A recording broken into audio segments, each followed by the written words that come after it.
Hey guys, how you doing? Welcome to the show. My name is Dr. Rob Kelly, the Addiction Doctor, along with my co-host Kristen Nolan. Hope you have an amazing day. This is Breaking Through Addiction. Thank you already for the people I join and I can see them. If you have a question for the two guests, please send us a message or send me a text or Kristen or a message on Facebook and we'll ask that question for you. But from San Antonio, Texas, it's been dull yesterday. It's brightening up today. Might be able to take the car out today. Yes, you must all have heard about the car by now. I've only took it out twice because it's a beast.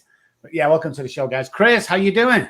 I'm good. How are you? I missed you last week. I know. I've thought, and so many people text me, and message me about you. So those guys who are watching now, guys, Kristen had a death in the family last week, and God bless her. She was up all night. Was this stepfather, Chris? Is that all right to call him stepfather? Well, yeah, he raised me basically. So yeah. Yeah. So he died and he passed away middle of the night. And poor Kristen, shattered. But 5 hours before we're supposed to go live, she's come on and said, I can do the show. But we sent her to rest because we know what that's like. We all want to put a brave face. And I'm the worst. I always tell people, God forbid, my father could die tomorrow. And if I'm doing a meeting or a show, you'd never know about that because that's not your stuff to worry about. That's mine. So putting that face on is unbelievable. What's your week been like, Chris? It's been okay. We're just preparing for the celebration of life, which is tomorrow. And I'm just trying to, honor and just be grateful for all of the beautiful memories that I have with him. Yeah, absolutely amazing. Absolutely amazing. Guys, you follow us every week. It's a great show. Listen, you don't have to be a rock star. We've got a load of famous people lined up. You don't have to be a rock star to be on this show. If you've got something to offer, whether it be depression, bipolar, alcohol, drugs, sex, porn, cake, whatever it is, and you've recovered and got your life back, we want to hear from you. We want to hear from the housewives. We want to hear from the guys who attend 12-step meetings, the guy that sat there thinking, well, I wish I would have, but I've got nothing. You do. I mean, you really do. Each individual story is absolutely amazing. And you never know what people listen to. I've been caught a few times where I've not been feeling good and I've heard one or two words and it's changed my day around. So if you want to be a guest, jump on. Courtney's our girl. You'll find her on my Facebook. Just message her or message me and I'll forward it on. Let's get you on the show. We've got two guests today. We've got Vit Muller at 12:30. I was on his podcast some months ago. Great guy. Got a great story and there's a lot giving back and stuff. We've got Trevor Root, who's a musician.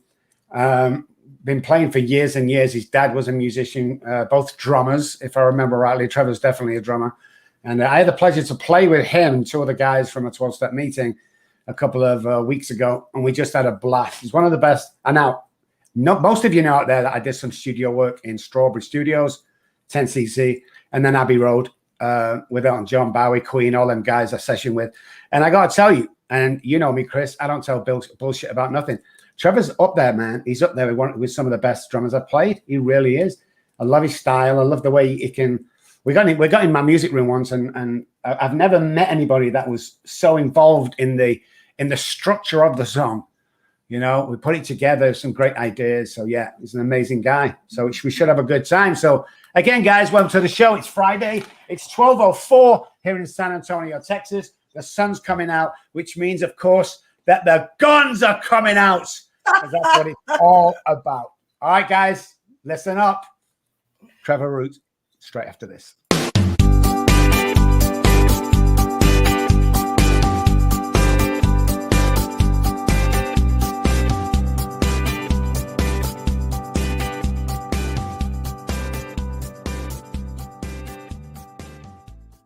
Hey guys, welcome back. My name is Dr. Rob, the Addiction Doctor, along with my co-host, as usual, Kristen Nolan. Special guest this week is Trevor Root. Trevor, how you doing, my man? I'm doing so good, Rob. Thank you for having me here, man. It's a true pleasure. Oh, awesome, man. Okay, Chris, hit him. Okay, Trevor. So I've read your bio and I've got my questions ready. I need to make a t-shirt that says, I've got my questions ready. Tell me about your childhood in a family filled with musicians. Ooh, this is a good one. So I come from a big family, 6 kids, an Irish family, very loud, rambunctious, but there was music in the house because of my dad all the time. He was always playing drums. I grew up with drumsticks in my hands. My older brother, Jason, was a drummer as well. He had some punk rock bands, and so it was pretty lively. Also, my dad traveled quite a bit when we were young. He was going to Europe, and he did some sessions over there. So there'd be some times he was gone at month time, and he'd come back bringing some, stickers or some prizes from Germany and whatnot. But yeah, it was pretty exciting childhood, typical childhood until I was about 12 years old, and then it started to take a turn there. So what age was you, Trev, when you first played drums live in front of somebody? I was thinking about that because I was reading your bio, and I started playing drums professionally at 12, 13. But when I was in, I think it was kindergarten, my dad did a performance at the school, and I played with him, and my little brother played the cowbell with us. So I think I was about 8 years old as well. Wow. That's awesome. So do you still do music? Yes, I'm currently playing in a band in San Antonio, a country band, playing out. We're doing some festivals at the end of this month and playing locally. So it's going pretty good.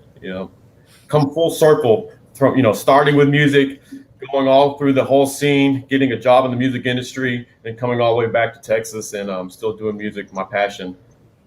I got to tell you guys, I met Trevor some months ago in a 12-step meeting, I think, and never really, I don't get too involved with anybody because of my profession, because there are a few people that come back at me if it all goes wrong, and I've got to protect my reputation and my company, so it's hard mixing the both.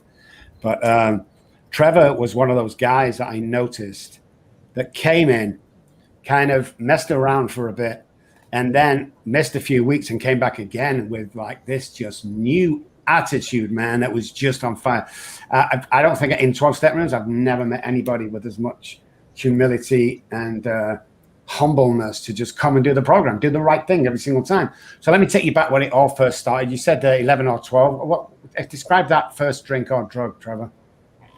Well, there was a few different times that had some had an impact on me. My very first time I had a drink, I remember I was in Rosenberg, Texas, and again, my brother had a punk rock band, and I could hear him playing this song, Skittles for breakfast, Skittles for lunch. It was ridiculous. And these guys had blue mohawks and like the spikes. They were hardcore, dude. And he had set a 6-pack of Rolling Rock beer on the side of the house. At that time, my brother was the bee's knees, and I just wanted to be just like him. He was about 16. No, he was 18, and I was 12. So anyways, I snuck around the house, grabbed that Rolling Rock beer, and took a swig. And I was like, it was horrible. My first experience, I didn't have that first, came over me, and it was beautiful. I thought it was disgusting, but I noticed it had a little effect. There was something there to it, and I was intrigued about it. But fast forward, because he drank and he was, smoking weed and doing that stuff at the time, I decided to do the same thing. So I also started smoking weed at about 12. And then my next experience with some friends, I had a drink of Goldschlager. And I just thought that was the most amazing thing because the little flakes of gold in there. And I drank a whole bottle of that, and it was just like a heat wave hit my body all the way down to my toes. And I was like, this is it, man. This is partying. This is rock and roll. And this is what I want to do. And but fast forward into my music career, this is actually a great story. And my dad gets a call from a band called Eddie and the All Nighters. And he said, hey, Tim, we need a drummer for this gig in town. And he's sitting there, and I'm sitting next to him, and he looks at me and he goes, I can't do the gig, but my son Trevor can do the gig. And they're like, oh, I don't know, Tim, we need the main guy, we need the pro. And he looks at me and goes, no, my son can do the gig. How old is he? And he looks at me and he goes, he's 16. And at the time, I'm 13. And I'm like, Dad. He's like, yeah, he'll do the gig, 16. I'll tell you what, I'll come with him. And if you can't do the gig, I'll take over the gig, no problem. Wow. Like, yeah, man, here it is. My first gig with the blues band. So I show up that morning. I'm like sweating bullets. I'm so nervous. I'm trying to get my stuff together. And I say, Dad, you're going to take me to the gig tonight? He's like, oh, hell no. It's like, get your buddy to drive you. Wow. Oh, wow. That's so funny. Oh, my gosh. right there, I had all this fear come over me. So anyways, I get my upperclassman buddy that had a car to drive me to the gig. I get to this gig and I show up, and a guy named Albert Garcia, the saxophone player, looks at me, goes, "Oh man," and "How old are you?" I'm like, 13. He's like, "Oh my gosh," and he cusses in Spanish, right? And he's like, "You're gonna have to be my son tonight, okay? You're my son if anyone asks." Yeah. So anyway, I started playing the song, the very first song, and he looks over at me and he's like, "Yeah, it's gonna be okay." We start doing a blues shuffle. He's like, "Man, you're good." He's like, "How's your reggae?" I'm like, "Yeah, man, I can do a one drop." So I did this reggae tune, and after that, it was butter. And he called a tray over of shots, and he said, "Take one of these." And I was like, "Okay, whatever." So I got the lime, I got the tequila shot. And drumming and drinking went hand in hand from there. Yeah. So tell us about tell us about your rock bottom, when you knew that's it. Man, my rock bottom, right before that, and I've never been one to say, "God, I've heard the voice of God," or anything like that in my life. There's always been feelings and something inside of me, that has directed me, or a feeling in your gut, when you're praying or something. But there was a moment in my time where I was drinking every day, where I couldn't, as soon as I started drinking, who knows where I would end up. And I was really hurting the people around me. And a small voice say, "You know what? If you continue this way, you're going to lose everything." And I believed it, but you know what? I couldn't stop. Every time I'd go out to the bars, and every time I thought I was socializing and living this life that I needed to live, the best life, I'd get drunk and I would just destroy things around me. But anyways, I ended up getting a DUI and a possession charge. And at that moment, I knew that my life was never going to be the same, and that I started losing things. I lost the girl. There was a girl I was going to ask to marry me, and I lost her. The house I was living in, I had to get out of that. My car got stolen after that. I had to send my dog to my mom and dad's house because I moved into another place and I was traveling for work. So it all disappeared very quickly. And I hit that bottom. And I said, "Look, this is where I brought myself to. This is what the power of, alcoholism will do if you don't get help." So when we talk about our rock bottom, which I think most of us eventually need to have. Before that, was there a time before that when you thought to yourself, "Holy shit, I'm in trouble"? When was that defining moment you thought, "Damn, this has turned into a problem"? Way before the rock bottom. Yeah, there was. I don't know if there's one specific moment, but there was started to become a feeling consistently. Because, early on, I had tons of fun drinking. And I moved to Nashville and I was touring on a tour bus. And, it was, even before that, playing in Motown bands and rock bands and all this stuff. And I was surrounded by a bunch of exciting young musicians that were hard drinkers. And, rock and roll and music was fun, man. Like, if anyone says it's not fun for a period of time, they're lying to you. But there became a point as I progressed. I moved from Nashville to LA, and then from LA to Arizona. And I remember in Arizona, there's times, every time I went to the bar, I had to shut it down. And my friends around me came to visit me. My old friends, my heavy drinking friends, they came to visit me, and we went out. And they were ready to shut it down. Like, "Hey, let's go. We're gonna go float the river," and so on and so forth. And I couldn't shut it down. I couldn't shut it down. I was like, a dog with a bone, and I just had to get that buzz and to the full level. And I started to realize, and people, because my friends, they never told me before that, "Hey man, what's going on?" And they did. And I said, "Man, you're right. I just can't stop. I'm getting out of hand." Yeah. Wow. When you describe that feeling that you said ended up being a consistent feeling, I describe that as the feeling of impending doom, and darkness and evil just surrounding me at all times. I remember that feeling. In your bio, you said that you realized, and I loved this. Okay. So you said you realized you had been approaching life in the wrong way and that your old self had to die to be reborn. I thought that was very profound, and I wanted to know if you could elaborate on that and what made you realize that. Because to me, that told me that was your rigorous honesty, and that rigorous honesty is absolutely needed. You know what? That's the whole thing. That's the whole message here. You know, that's the reason why I got on this show today. It's because, you know, I can sit there and woo you with all these fancy stories. Like, you know, you can get rock stars, you know, real famous people, and they'll tell you how exciting life can be.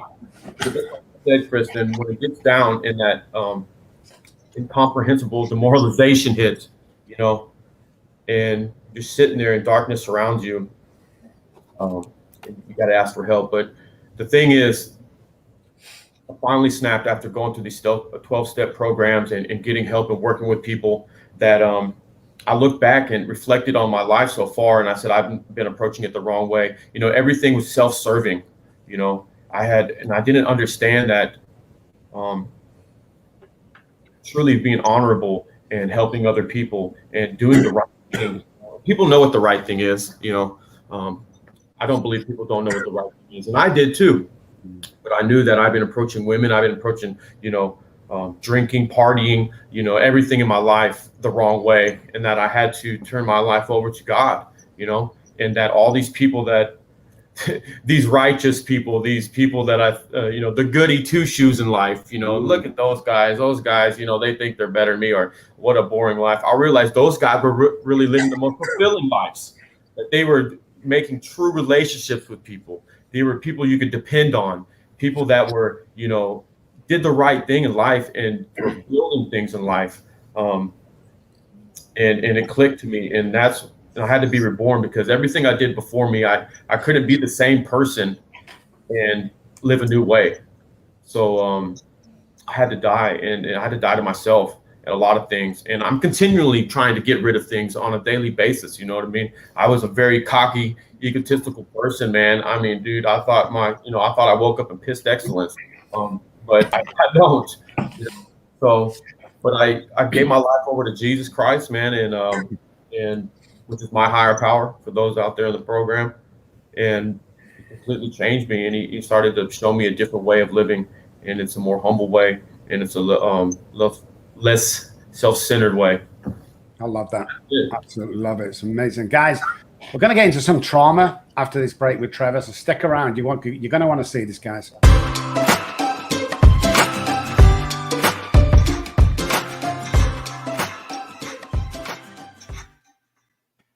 Hey guys, for those guys who just joined us, my name is Dr. Rob Kelly, the Addiction Doctor, along with Kristen Nolan. This is Breaking Through Addiction, the podcast every Friday, going live at noon on Facebook and YouTube. So watch out for us every single week. Trevor Root is on the show. If you've missed the first half, amazing stories, a musician, amongst loads of other things, of course. He's a gentleman and a scholar. He's one of them guys that do the right thing. I love it. Absolutely. Trevor, where's your trauma as a child? Man, you know, excuse me, the president's calling me. Again. So, yeah, trauma, there it is. You can do anything when you get sober. You don't even run for president. Yeah. So, and there's some trauma I still don't talk about, but, you know, I was thinking about that when we got here. A traumatic experience for me that definitely just flashes to my mind as soon as you ask that question is the first time my older brother and my dad got into a fist fight in the front yard. I think I was about 8, 9, 10, something like that. And, you know, my brother was going through some stuff, you know what I mean? He wasn't living the right way, my older brother. And my dad had enough at that time. And both of these guys are pretty tough characters, you know? So I remember me and my little brother, Zach, were out there probably playing basketball as usual or something like that, or just messing around. And, you know, they come barreling out of the house, you know, screaming and cussing and getting to a full-on fist fight in the front yard. And it scared me, you know, just the ferocity of those two guys, you know what I mean? The yelling and the intensity in their faces, you know, and I just remember crying and I know it hurt the family overall. And then, you know, and that was my first sense, not my first sense of trauma, but what a heavy one. Yeah. Wow. When you described that right now, you were describing how they built, how they busted out and how you were saying the intensity in their faces. I mean, you were painting a picture, and that really shows that there was, a severe trauma in there. Um, I loved this in your bio as well. This told me, I mean, you said you were a musician, but this right here showed me you were a musician. And it was, you said, totally sounds like a song lyric. And you said, I've been able to pour through the darkness in my past and have a bright future ahead. And then you said, in peace in a relationship with Christ. I could tell you were, and oh, that's when I said I could tell you were definitely a musician. Can you explain that? Yeah. Part of what I had to face my past, you know what I mean? There is no way once I, turn my life over to God, what are you going to do with all the stuff that's inside of you? It's deeper.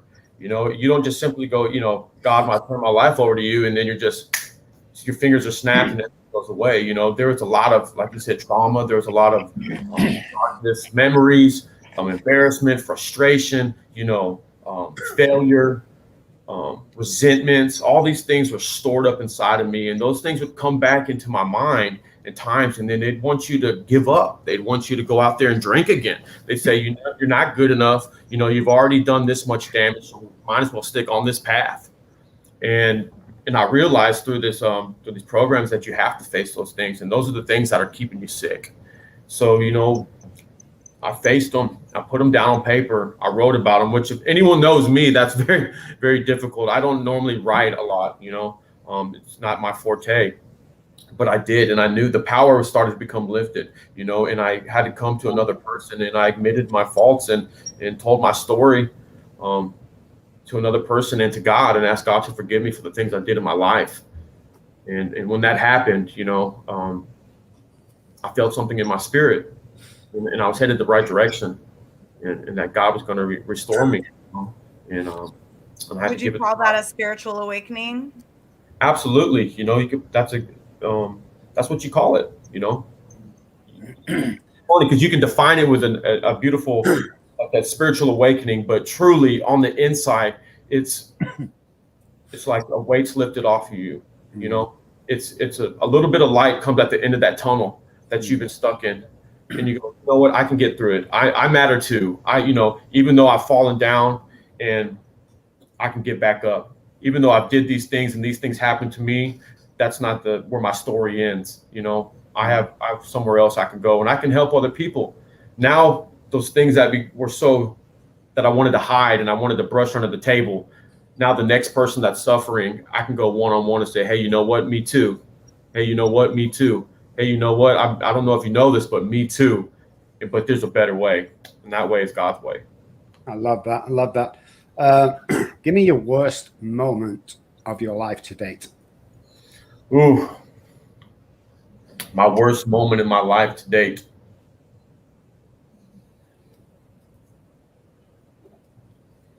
I don't know, man. That one kind of hurts. I almost want to tear up. There's one of the worst feelings ever. I don't know what one day, Christmas Eve, I broke my older brother's jaw. And I ran away from home after that. There'd been a lot of crazy stuff going on in the house, and it got riled up on Christmas Eve, and he got in my face, and I swung and hit him, and I broke his jaw. And even to this day, is something that I wish never happened. That's so crazy, because if someone were to ask me the same thing when he said that, when Dr. Rob said that, I said the worst thing in my life was when I was drunk and I attacked a family member and I hurt them. And I felt so horrible, because this was somebody I was so close to and had bonded with so much and knew everything about me. And, it just goes to show how the alcohol gets us. And I totally put my hands on her and hurt her. And it's my biggest regret. So I totally understand where you're coming from there. In your bio, you spoke of church and 12 steps. And to me, those are I always ask, pieces to the recovery puzzle. That sounds to me like those were two of your recovery puzzle pieces. Are there any others? Yeah, first of all, for me, I just want to say I think church and 12 steps are hand in hand. You know what I mean? I don't think there's two separate, gods. I think it's all the same, just one God for me. But and I think it's all people, trying to help people find God. So I think they're both beautiful places for people to go to find help in this with similar situations. What else? What else works? You know what? Um, there's so many things that should be included. You know what I mean? But absolutely helping people. You know what I mean? You got to get out there and be open and get out there and start helping people, communicate with people. Working with mentors, working with volunteering. It's not just the program and it's not just showing up to church. It's being in the prayer team. It's going to the small groups. It's helping the buddy out when his tire's flat. It's going to the barbecues. It's living a new life with new people. You got to. One thing I heard in this program, which is absolutely true, is like, hey, it's really simple. All you got to do is change everything. And I'm like, it finally snapped. And I was like, you're right. I have to change everything. I can't go back and do the same old things. You don't just do this program and then go, hey, let's go just hang out at the bar sober. Let's go do this, but I'll just be sober. No, you change your whole entire lifestyle. And it's more about listening to others and helping others. And through that, you grow, What's the best thing about recovery today, Trevor? The best thing about recovery is there's no guilt, peace of mind, reestablish relationships with the people you truly love. Not only that, new friendships, a restored mind, a restored spirit, creativity, excitement, finding out who you really are, That's the best thing, I think, find out who you really are. Let's do a quick fire question for you so people get to know you more real quick. Ludwig, Sona, or DW? DW. Favorite actor? Favorite actor? Jason Statham right now. Favorite color? Favorite color? Forest green. What's your dream car? My dream car? Your car. What's your dream job? Dream job? Hey, we're dreaming. Billionaire philanthropist. That's a big dream. As a musician, who's your favorite band? My favorite band is going to be, off the top of my head, Band of Gypsies. What about favorite comedian? Favorite comedian? That's a good one. Jim Carrey. Who would you like to be for a day? Who I'd like to be for a day? Tom Brady. If you can go back to 16 years old, what would you tell yourself today as an adult? If I go back to 16 years old, that, stay in the books and things, things will work out that you'll never be able to explain, of course. And last but not least, how many secrets do you have? How many secrets do I have? No secrets. Good question. Over to you, Kristen. Awesome. Thank you. Okay, so what would you say to the people who are still suffering and the families of people in active addiction? I'd say to them that that you'll never be able to get this stuff worked out with the stuff that you already know inside your head. You need to get outside sources. You need to get help, and you need to understand that the only way you're going to come to the realization that you need some help is through God. I love it. Beautiful. Absolutely. Run out of time again, Trevor, unfortunately. Thank you so much for being on the show. And thank you for everything you've been open with us. Guys, if you want to get in touch with Trevor, you're all friends of mine listening to this. Jump on Facebook, see me or Kristen. You'll find friends there. Run down Trevor Root. Contact him on Facebook. And then if you want to message him or anything, I'll get a message to him. Text me, and I'll give him all the information tomorrow. I just want to say one thing before we let you go, Trevor, and then obviously Kristen will say bye. But I want to recognize you, and I want to recognize you for being an amazing person. I want to recognize you for having the time to work with other people, because I think our most valuable asset is not money, it's time. And we value time. And I watch you do this time and time and time again. So I want to thank you for being you. I want to thank you for the thousands of people you help with the ripple effect. And you're a good guy, man. I just love everything you do. Thank you so much for being here. And I'll let Kristen see you off. I agree with Dr. Rob 100%. I can see you're down to earth. I can see that you're humble. I can see that you're real. And I just want to thank you for sharing all of that with us. And it was just wonderful to talk to you. Thank you. Thank you. I appreciate y'all so much. It's not me, it's God. Thank y'all for having me. Exactly. Bye, Guys, Carter. this is Breaking Through Addiction. My name is Dr. Rob, and along with Kristen Nolan as well, we got Vit Muller on the show after this. Vit Muller will be live on screen in about 4 seconds.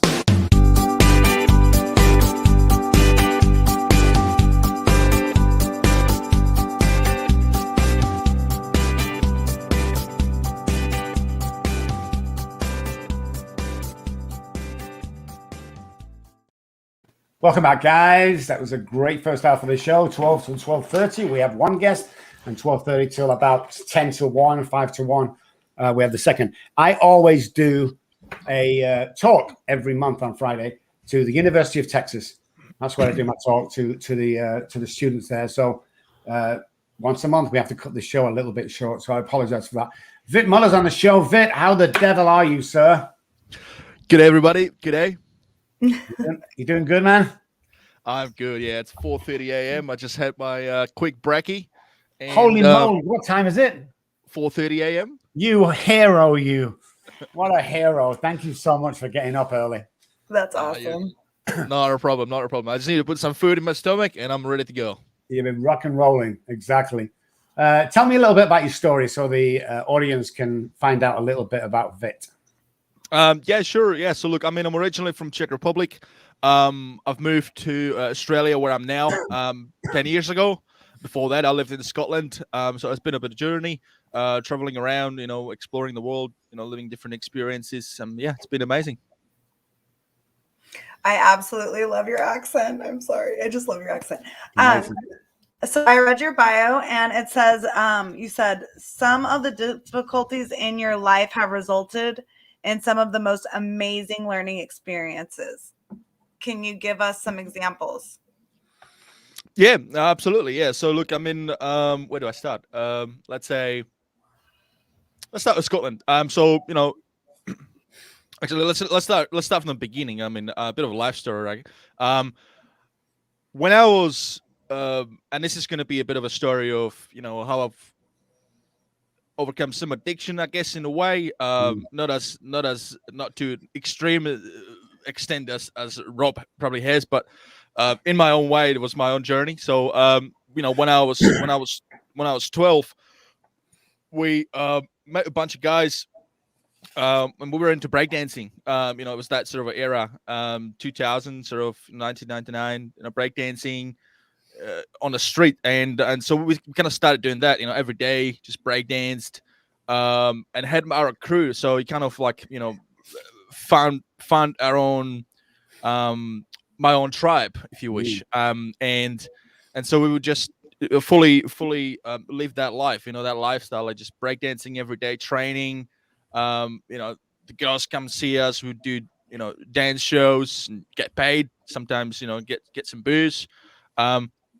But the whole hip hop culture and our what we sort of lived by was like also just having fun, right? And exploring. So we would smoke weed and dance and smoke weed and go and drink, and that was my kind of that's where I felt comfortable, and so I did that for about 4 years, and then when I started high school, things changed all around. Basically, I had to start traveling to a completely different school. It was quite far away, and I didn't know anybody. And by that stage, I was quite a heavy sort of a pot smoker in a way. And I just didn't, I just didn't had my tribe there. I didn't have any soulmates there, and nobody to understand me, and I found it really difficult. And so what I did is, through those 4 years, I didn't really make any connections, really. I just smoked a lot. That was my escape. That was my escape mechanism. I would do, and the school was quite far, so I would jump on the train early in the morning. It would be about an hour and a half train ride, and an hour and a half train ride back. So, quite a lot of time spent on traveling. And so what I do is, on the train, I would smoke a bit of weed. And when I say I didn't really find any connection or any sort of people that to hang out with, I mean, I did, but it was purely just people that would understand me, and there was other pot smokers. So we would hang out, but it wasn't really like it doesn't really give you much. Everybody was just stoned, and I mean, there's a bit of a regret in that, in a sense, because I could have probably, just sort of focused on my studies and just sort of, and did better things. But that's kind of what I did. That's how I've, escaped the reality that I couldn't sort of fit in. And so we would literally smoke every day. We would smoke on the train in the morning. The train ride had about 11 different stops. And one of the stops, there was about 15 minutes wait time because it had to wait for the other train to cross over. So we would like smoke on that stop and just and then get to school, and before school, smoke before school, halfway through the big break of school, after school, just constantly baked. Yeah, wasn't great. Is that who you would call the young and stupid Vit? That's who you were talking about. Is that the time period? That's right. Yeah. That's okay. the... Okay. Can you tell us about 2010 through 2015? Vit, the topless waiter. Ah, right. Well, that was so we're kind of fast forwarding. After that, so jumping over Scotland, which happened afterwards, which I'm happy to share after, is I have moved to Australia, and on a student visa. That was 2010, and that was basically when I decided to change my life around. That was literally after finishing my high school and living in Scotland for 3 years, originally to visit my brother for a summer break, and then ended up staying and calling home saying I'm not coming back. I'm not going to start uni. Just partying heavy, working hard, as they say, and party harder. So I do during the week, work in construction. And then on the weekends, who would live in this old house, and there would be like 50, 60 people come along, every now and then, and just had mad parties, raves. It was good fun, but again, I mean, that was when I was sort of getting to, I was 19, 20, 21, those years, just having fun, but nothing productive. That's a good word. Yeah, nothing productive, nothing smart, not thinking about my future. And so after 3 years of being there and just doing that, one day I just gonna realize one of those partying weekends where I was woke up Saturday morning and wondering what I'm gonna do, and one of my mates who was 10 years older, he was like 35, 30, 30, 33, 30, something like that. Anyway, and then I said, "Oh, what are we doing? What's up? What are you up to, today?" And he says, "Oh, yeah, just come to my house. Yeah, we'll just drink a bit and just whatever, play some games, whatever." And so I came to his house, and it was just him there and a bottle of vodka, and then just drinking, and then I realized, what? I think I've had enough. I don't want to end up like that's not fun. I've just kind of came to a realization. I mean, I don't want to end up. It was like the year difference, and seeing this guy, and he was just still he had no family, he had no career, nothing. He was a bit of a loser. That's kind of how I realized it. I'm like, what am I doing? Mm-hmm. I'm 20. I'm 21. Like, what am I doing? Like, just this is bullshit. And at the time, one of my mates, he was who I was working with. He was leaving. He was leaving Scotland, and he was leaving to Australia, and kind of planted that idea in my head. It's like, wow, okay, cool, that's interesting. And what was interesting up until that point, I haven't even considered traveling. Like I've lived in Scotland for 3 years. I've never traveled down to UK, Britain. I didn't visit London. Nothing. I just hang out in Scotland. Weird, Anyway, so and that's probably just part of that being a pot smoker. You're just kind of in your own bubble and just So I kind of again, I'm regretting that because I mean I was there 3 years and I could have traveled Europe and do the backpacking thing. I don't know why I got stuck there anyway. So that kind of got me an idea. I started talking to him about it, and he started telling me about Australia, and I'm like, cool, okay, well, let me check it out. Wow, this looks like a really cool country, and I was at that point looking for change. So that brings us to your sorry, long-winded answer here. Brings us to your question. So get to Australia, and it was actually a funny story. You know, you apply for checks at the time. The only option was student visa or travel. There was no work and travel option there. So I just opted for student visa. And what I had to do is through my agency that was hooking me up with all this stuff in Prague, I had to send them a passport. I had to send my passport over to them. Then my mum had to send them some documents to like the backing stuff, and then they had to send it to embassy in Vienna in Austria. So my passport kept traveling all around, and I was still working and having these parties and waiting for this thing to happen. And then one day, and it's been like 2 months now, I'm like, where's my bloody passport? Where's this got hold up? No message, no emails, nothing. And then where we lived, there was like a hallway, and then you got upstairs, and a lot of times there'd be some some homeless people hanging around there, or some drunks and whatever. And our letter would always get dropped in a corner. I don't know why the letterman always just dropped it in the corner. And one day I'm just going home, and it was like 2 a.m. after like going from a party somewhere, and I see this like envelope just being there for like a week, and I didn't really notice it. But that night I was just like, I'm like, what is this anyway? So I picked it up, and it was an envelope that's been there for a week with my passport in it. Oh Wow. my gosh. And my visa. Wow, that's You're awesome. so lucky someone didn't take it. I know. Yeah. Know. Hey, Yeah, Vic, so I was like- give me your best moment to life and your worst moment to life. Up to where you are. What's your worst thing ever happened? Well, when I've been depressed, strangely enough, or not surprisingly enough, Scotland is a very dark and gloomy place, and as a result of smoking a lot of weed, there was a time where it was very transient. The place where I was, it was a small town. It was a lot of people working on farms, and when I arrived, there was like a good community of people, and it kind of connected with a bunch of people, and we had fun. And then people move, and then happened that 2-year mark. Some good friends that moved out, and there was just completely different people, and didn't relate to past experiences and whatever.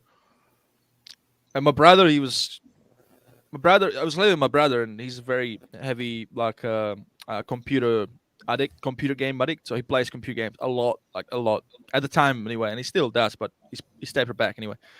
And so he didn't really have time for me. He was always playing games, so I didn't really have anyone to talk to. And it kind of just built up. It just built up over time. I was working with this small construction company, and just working with a bunch of Scottish people, and I didn't really relate to any of those people over there anyway either. So it kind of just got down to me, and I just got kind of gradually. I got not confused, but I didn't know what to talk to. And so when I started to go to work, I started to I didn't know what to say, and just kind of losing my mind a bit. And so they kind of said to me, take some time off. That was the solution. Take some time off. Not really like, hey, anything going on? Like, nah, it's like, wait, go home, don't come back for a week.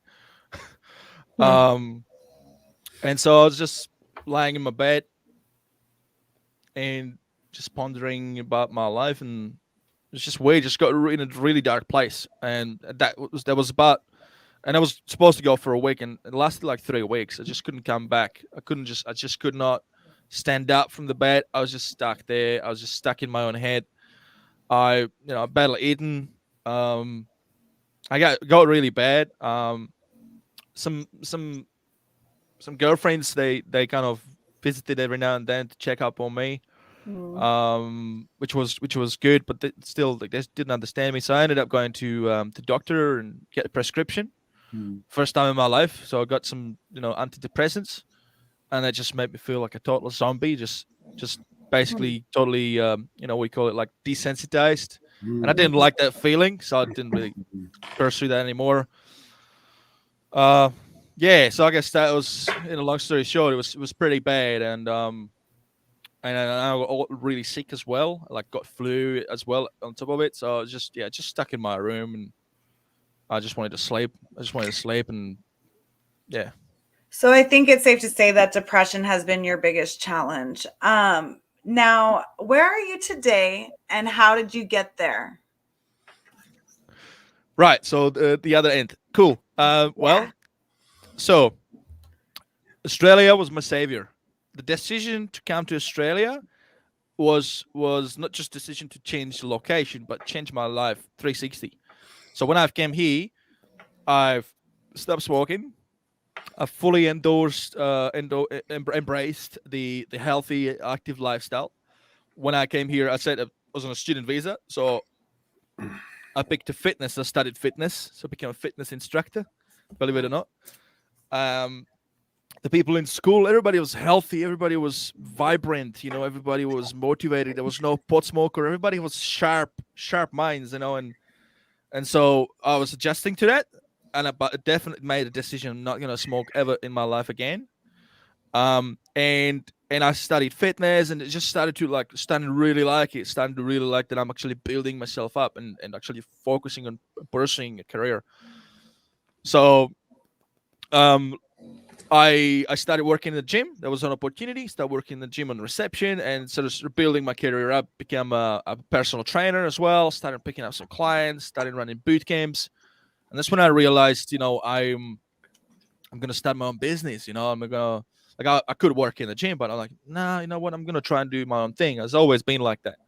So start my own business, and I mean, it's been tough. You know, I mean, going through a student visa, you got limitations. There's no support, no family, no, you know, and you know, I don't come from a rich family, so nobody really gave me like, you know, here's your pocket money to go to Australia type of thing, or here's your credit card that will top up for you. Nothing like that. So like, it was self-made kind of thing, right? So just kind of going through all that, and it was amazing. You know, made so many interesting people, but I had to kind of still earn an income, right? In the period of still building up my business, and so I picked up a couple of different jobs. Life of a student visa, right? I started working in hospitality, doing different gigs in hospitality. And then one day I went onto this site called Gumtree, which is like, I don't know if you guys know Gumtree. Yes. Cool. So there was like a job section, and I started looking for jobs, and there was this, you know, there was this ad says, you know, male topless waiters wanted, you know, $50 an hour. I'm like, huh. Hey. The $50 an hour was appealing. So okay, yeah, kind of contacted the guy, like, yeah, cool, man, tell him what about it. It's interesting. He's like, yeah, man, yeah, cool. Well, come to our party. We'll you know, you can sort of look after us. There's gonna be some booze. You can serve some drinks, and you know, we'll check you out and see if you're any good. And then, you know, if all good, then might get some occasional gigs. And so that happened. It was just out of and at the time it was like a year in. I was working really hard. I had a 6-pack, and you know, I was looking good, all ripped, and so it all worked out, and they gave me a job. And then I was, you know, every other weekend I would just get a text message that said, you know, this hotel or this pub or this and that, you know, hands party, you know, 30 girls, and it's just you, or it's you and another guy. And so just, you know, pants and topless. You just arrive, take your shirt off, and just, you know, put a Hollywood smile on, and you know, and just be social and look after the girls, make them nice drinks, and yeah. It's great. I love it. I love that. Quick fire round for you, Vit, so people can get to know you more. Favorite color? Blue. Favorite actor? Favorite actor? Oh, it's Ricky Gervais. It's not really an actor, but yeah. Favorite movie? Favorite movie? I would say. You got me there. Matrix. Yeah. What's your favorite meal? Favorite meal? Ooh, anything pasta. What about your dream car?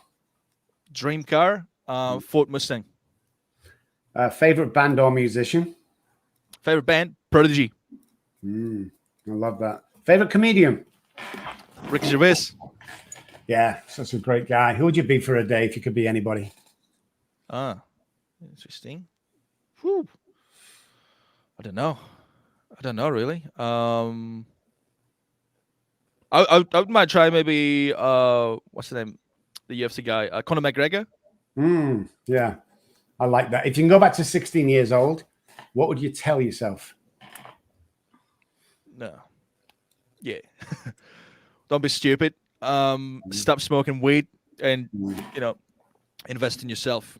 I love invest it. in yourself. It's amazing how many 16-year-olds now are entrepreneurs starting businesses. I know people they're 21 and they're telling me I'm about to get a mortgage for a house. I'm like, what? How did you? And they're like, been saving since I was 15, working hard, building my business. I'm like, that's Wow. definitely what I would tell myself. Don't be stupid. Excellent. Excellent. Running out of time, Vit. I just want to thank you for being on the show. Thank you for getting up early. I know that is awesome. I've had loads of comments already. Not got time to read them all, but thank you so much. I want to recognize you for being amazing, being a leader out there, and having the guts to stand up and go, this is enough. I'm going forward. I'm going to make a change because we don't like change. Thank you so much, Vit. And I'll leave Kristen to say bye. Thank you, Vit. It was wonderful to interview you, and I just loved how you lit up when you started talking about how you found your fitness and your new way. It was just beautiful to see, and I just thank you so much for being here. Thank you so much, guys. Guys, this is Breaking Through Addiction. That was Vit Muller. Once again, if you want to get in touch with Vit, just email me, text me, or Kristen. We'll put you in touch with Vit. We'll be back in 10 seconds to finish the show.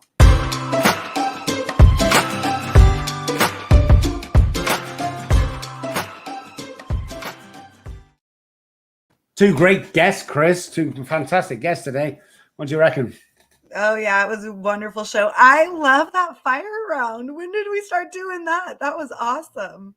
Oh, I know. I did it yesterday. I just did it. I love it. Yeah, it's awesome. Guys, every Friday noon, don't forget, me and Chris will be here every Friday unless something crazy happens. So tune in. We have different guests each week. We have two, one for 30 minutes, one for 30 minutes. Got to finish a little bit early today because the UTSA, the University of Texas, San Antonio, is where I teach and lecture every Friday, every month. So we're going a bit short today, but thank you so much. Send all your messages in. Thanks for listening. And remember, the most important thing in the life is empowered people empower people. Bye, guys. Bye. Thank you.